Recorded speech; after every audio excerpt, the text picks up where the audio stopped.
अस्सलामुअलैकुम everyone and welcome back to my channel. सबसे पहले तो आप मेरी प्रीवियस वीडियो देख लें जिन्होंने नहीं देखी, क्योंकि इस रेसिपी का पार्ट 1 मैंने उस वीडियो में डिटेल से बताया हुआ है और उस रेसिपी का लिंक जो है वो मैं डिस्क्रिप्शन बॉक्स में भी ऐड कर दूंगी, आप वहां से भी देख लीजिएगा। वो वाली रेसिपी थी कोफ्तों की और उसी हाफ कीमे के मैंने मुट्ठी कबाब बना लिए थे। और यहाँ पर मैंने कीमे की मैरिनेशन इसीलिए जल्दी जल्दी दिखाई है ताकि आपको जो टाइम है वो ज़ाया ना हो। इसी बात पर तो फटाफट से लाइक भी बनता है। और देखें कि बातों बातों में मैंने मुट्ठी कबाब भी जल्दी से बना लिए हैं। अब एक नॉन स्टिक का तवा ले लें या फिर कोई भी पैन ले लें, उसमें थोड़ा सा जो है वो ऑयल डालें और उसको अच्छे तरीके से गर्म करें। इस तरह के बर्तन में कुकिंग करते हुए बड़ा ही अच्छा लगता है, क्योंकि जो भी हम कुक करते हैं वो जो है वो साथ चिपकता नहीं है। और जैसे ही ऑयल गर्म होगा हमने कबाब जो हैं वो इसमें फ्राई करने हैं, शैलो फ्राई करने हैं और आंच जो है हमने मीडियम रखनी है।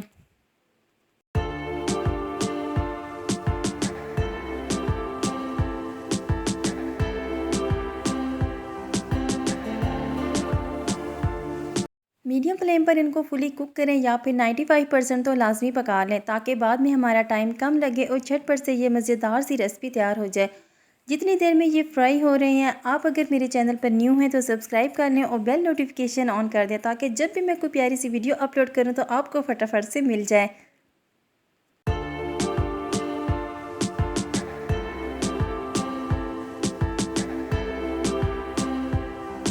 अब बारी आती है मसाला बनाने की। तो मैंने फ्राई पैन में ऑयल डाला है तकरीबन 3 से 4 चम्मच और इसमें 3 मीडियम साइज़ की प्याज जो मैंने स्लाइस में काट के रखी हुई थी वो मैंने इसमें ऐड किया और इसको मैंने हल्का सा फ्राई करना है, बहुत ज़्यादा गोल्डन फ्राई नहीं करना।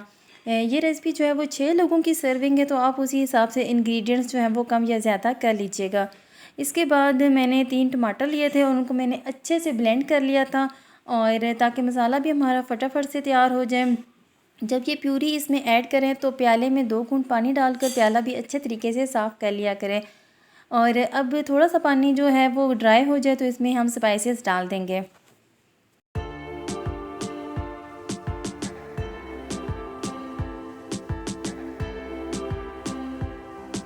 इसके बाद आधा चम्मच पीसी हुई लाल मिर्च डाल दें, 1 चम्मच कुटी हुई लाल मिर्च डालें, आधा चम्मच सूखा धनिया डाल लें और आधा चम्मच जो है वो हल्दी डाल दें।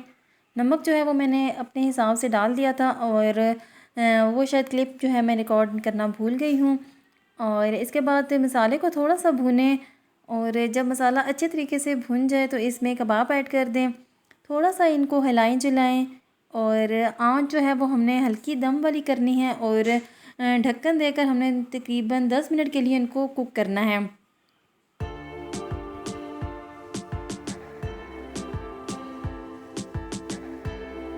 लीजिए, मज़ेदार से मुट्ठी कबाब मसाला रेडी है। एंड फिर थोड़ा सा पिसा हुआ गरम मसाला स्प्रिंकल करें, इससे खुशबू बहुत अच्छी आती है। और ये चटनी और सलाद के साथ सर्व करें, अच्छे से गार्निश करें, इससे सालन और भी मज़ेदार लगता है। अगर ये रेसिपी बनाएं तो मुझे इंस्टाग्राम पर ज़रूर टैग करें ताकि मैं उसे अपनी स्टोरी में लगा सकूं। आपको ये रेसिपी कैसी लगी कमेंट करके ज़रूर बताइएगा। मिलते हैं किसी नई वीडियो में, तब तक के लिए अल्लाह हाफिज़।